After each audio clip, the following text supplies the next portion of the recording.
yangu tu ni kutakia Wakenya amani na umoja. Ningependa unichezee ule wimbo labda hakuna Mungu kama wewe. Lakini ukiniruhusu ningependa pia kutumia nafasi hii kutuma wimbo moja kwa bibi yangu. Nimpe moja? Mpe basi moja. I got you babe by UB40. Umekuaje bana Mheshimiwa Rais so far? Maana watu pia wamekumisi sana, unatamani kujua kwamba umekuaje bana rais wetu. Sisi tuko sawa, tuwashukuru Mungu na tuendelea na shughuli zetu ndogo ndogo pole pole tu. Okay. Na tuwasema asante. Leo ni siku kubwa sana bana kwenye maisha yako Mheshimiwa Rais. Natamani kujua kwanza kabisa unajihisi kivipi leo rais wetu?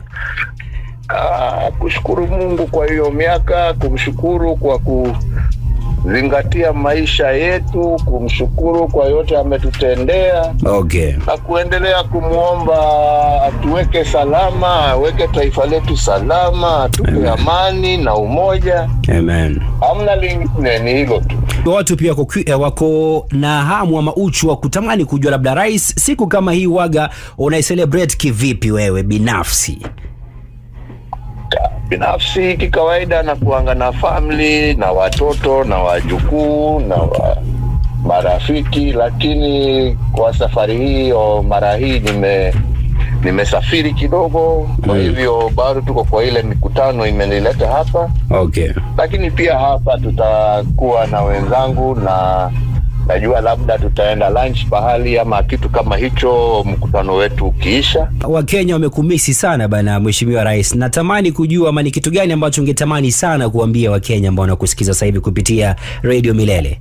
Sasa siku hizi mimi siongei jamani, mimi langu tu ni kutakia Wakenya amani na umoja. Okay. Jamani, tujue sisi wote ni binadamu, sisi zote tuna mahitaji. Okay. Tuache mambo ya kuzozana, kuingiliana na tushikane na tupendane kama Wakenya. Yani tu nilikuwa nasema nikiwa rais, sina mengine mimi. Okay. Umoja wa taifa letu, amani ya taifa letu. Okay.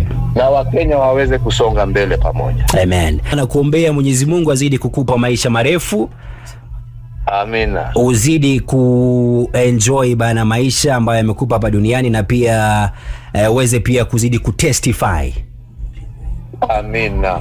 Hiyo iko kwenye Zaburi ya 118 mstari wa 17. Psalm 118 verse 17 Mheshimiwa Rais. Asante sana na kushukuru sana kwa ombi hilo, na kushukuru sana. Chakula gani ambacho unakipenda sana Mheshimiwa Rais labda? Usinichekeshe, langu ni kwa nyama choma, lakini na uzee sasa siku hizi inaniletea shida. Okay. So kidogo nyama choma umeweka pembeni kidogo sasa hivi. Lakini siku hizi bwana uzee unatulemea.